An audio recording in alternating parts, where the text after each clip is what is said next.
This is a Sports Catastrophe production. Hey there, Heather Ho, there's Jeff Cutter Diamond welcoming you to another Sports Catastrophe birthday boy. And the final birthday boy for June is an icon in wrestling as of right now.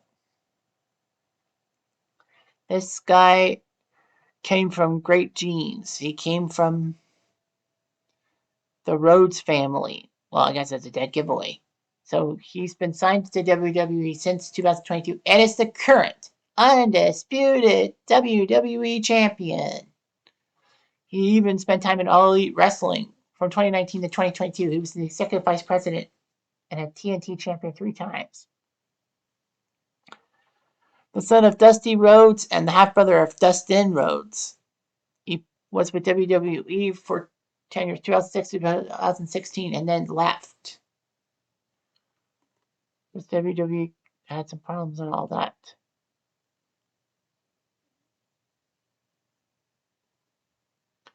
So anyway, Cody Rhodes was huge. Well, his name is Cody Runnels, born in Marietta, Georgia, June 30th, 1985. Guess what? Cody Rhodes is the same age as me, but I'm technically older by 3 months. Can't believe Cody Rhodes was born in 1985. But anyway, he's the son of Michelle Rubio and professional wrestler Dusty Rhodes. He has Cuban descent. And his half brother to Dustin Rhodes, because Dusty Rhodes had Dustin with another woman. He is the nephew of professional wrestlers Jerry Sags and Fred Ottman, aka Sags, part of the Nasty Boys, and Ottman, who was Tugboat in WWE. And of course, Fred Ottman also was the Shockmaster, because when they were talking about the Shockmaster's WCW debut, which he fell through a wall and lost his helmet, Dusty Rhodes, before he died, said something about an 8-year-old Cody is like, what is Uncle Fred doing? Anyway, Rhodes would attend Lassiter High School and have a good high school wrestling career. He was the Georgia State champion at 189 pounds as a junior and senior, and had planned to go to Penn State to wrestle collegiately, but he decided to be a pro wrestler instead.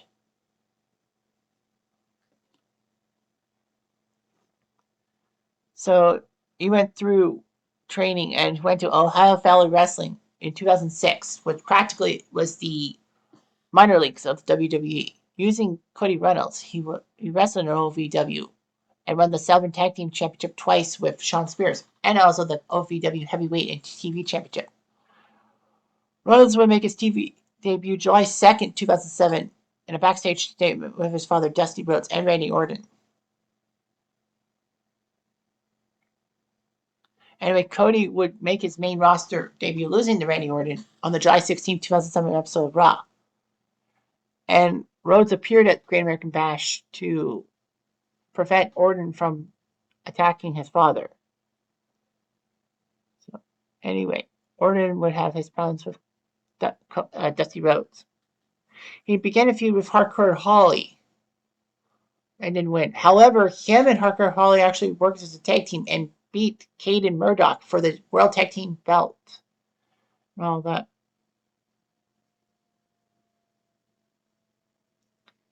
Anyway, they would fight with Ted DiBiase Jr., the son of the $1 Million Man. At the pay-per-view event, Night of Champions 2008, Rhodes actually turned on Holly by revealing himself as DiBiase's partner and would help DiBiase win the match and, of course, be a 2-time tag team champion. So Cody and Ted would actually join Randy Orton to form the Legacy. Basically, Orton's stable of him being the master and Cody and Ted being the puppets. Kind of like Evolution, which Randy Orton was one of Triple H's puppets, in a sense. So anyway, they were called the Legacy and all that. As part of the Legacy, Cody Rhodes would enter the match and help Orton win. He was eliminated by Triple H. He went third. He would end up third, losing to Triple H, but then Orton took H from behind, won the thing. Rhodes and DiBiase would help Orton's scripted rivalry with the McMahon family and all that. It was part of many things to do with the legacy and all that.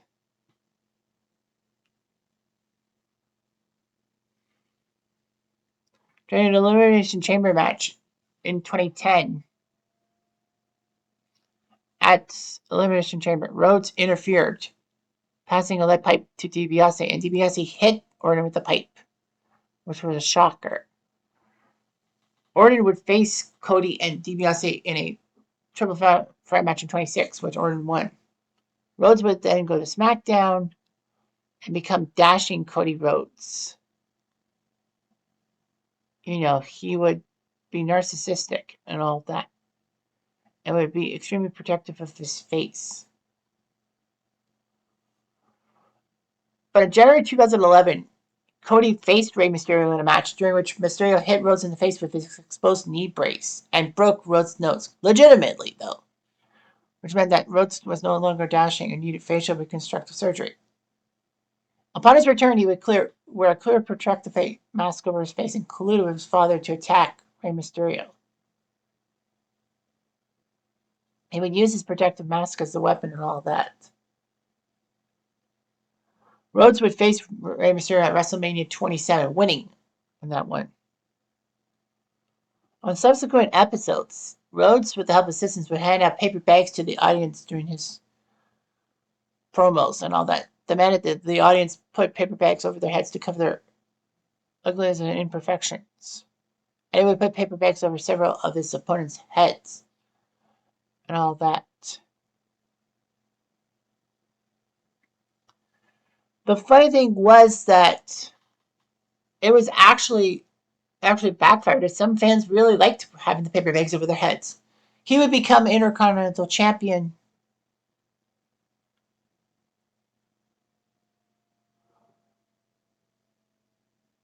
by defeating Randy Orton in a match at Night of Champions 2011. So he was the Intercontinental Champion for a while. He would lose the IC title to Big Show at WrestleMania 28, meaning that his 8-month reign as IC champ was broken. But it was actually impressive and all that. So anyway, Rhodes would become Stardust by 2014, which was amazing and all that, with face paint, bodysuit, and mannerisms similar to his half-brother, Goldust.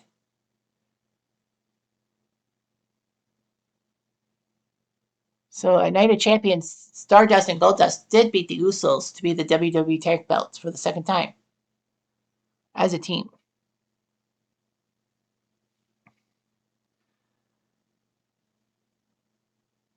So anyway, he evolved to be a comic book supervillain and all that. So anyway, he was part of the ladder match for the IC belt at WrestleMania 32, but lost to Zack Ryder. And then May 21st, 2016, he revealed on Twitter he requested his release from WWE, and he was granted it. He said that there was frustrations with the creative department and his position. All that. He pleaded to end the Stardust gimmick for 6 months and all that. A lot of people didn't think that he would be doing that quite well and all that.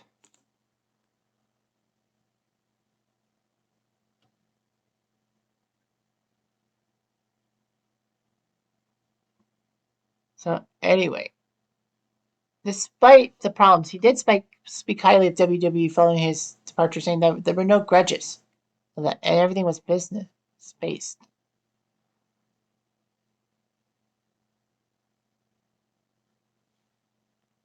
So anyway, he went through the independent circuit for a few years.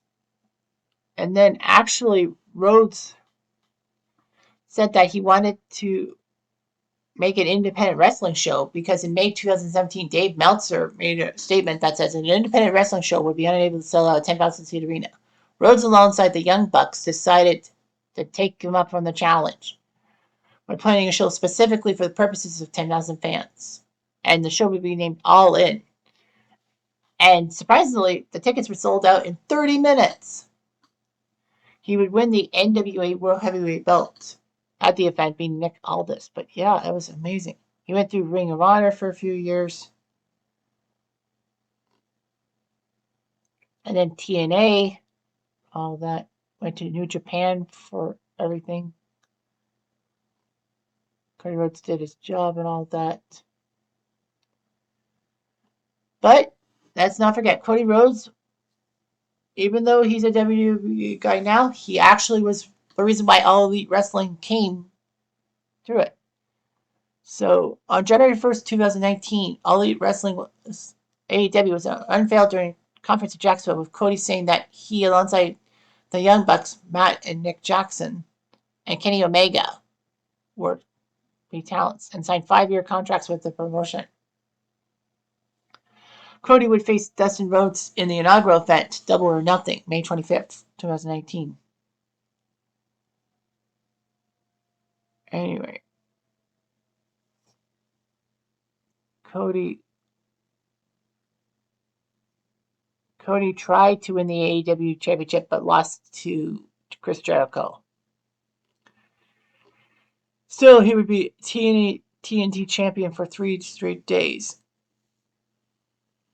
and would lose the TNT belt to Sammy Guevara in a highly acclaimed ladder match. This was actually the last time Rhodes would wrestle in AEW, and sources on February 15, 2022 said that he and his wife Brandy left the promotion, not getting terms on a new contract.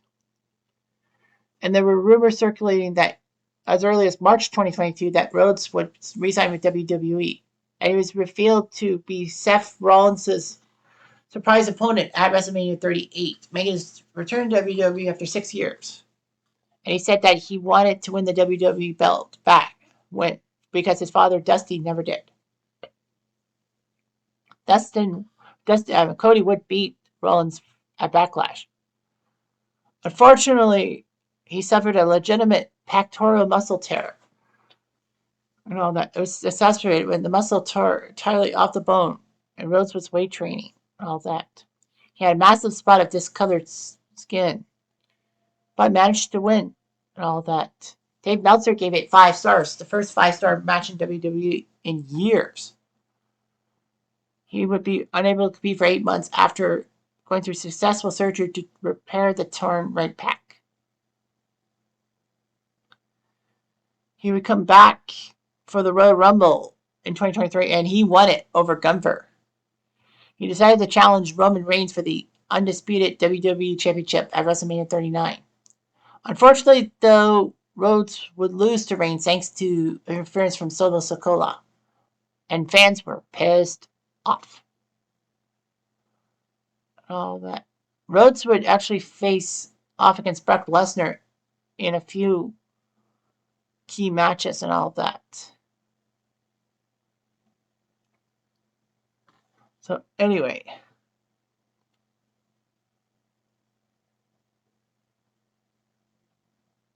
Rhodes would take down Lesnar 2 out of 3 times. And all that. Cody actually won the WWE Tag Team belts with Jey Uso from Baylor and Priest of the Judgment Day. And he won. He did it.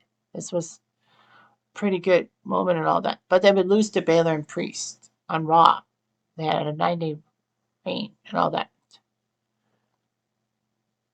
So anyway, he took part in the 2024 Royal Rumble and beat CM Punk, meaning that he was the first guy since Stone Cold in 97 and 98 to win back-to-back Royal Rumbles. He decided to go after Roman Reigns and all that for the undisputed belt. And of course, The Rock had to interfere in things because, The Rock has the familiar stuff with the Bloodline and Roman Reigns. So anyway, yeah, it was a great build-up between Cody and Roman Reigns. And at WrestleMania 40, there was a tag match. Rhodes would face, Rhodes and Seth Rollins would face The Rock and Roman Reigns. If Rhodes and Rollins would win, then that meant that the Bloodline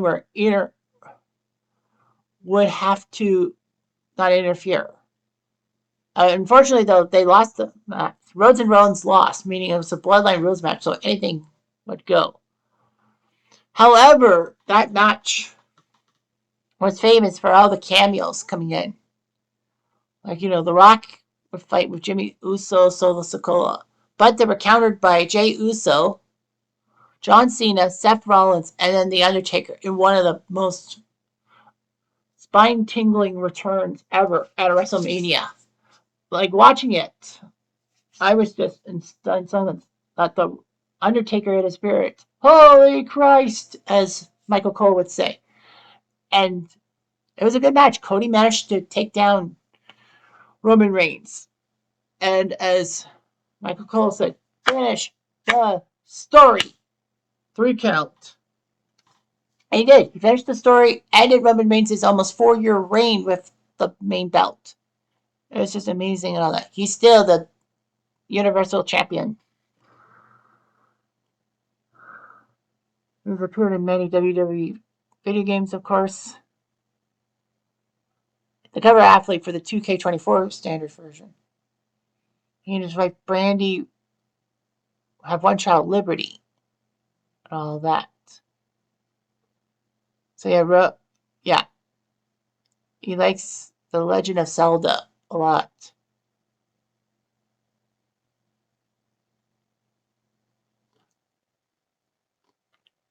So yeah,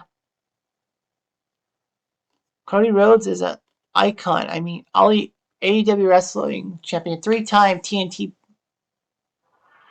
champion. Um, he won the ESPY Award for Best WWE Moment 2022, returning to WWE at WrestleMania 38. New Japan Pro Wrestling, the United States Heavyweight Champion one time.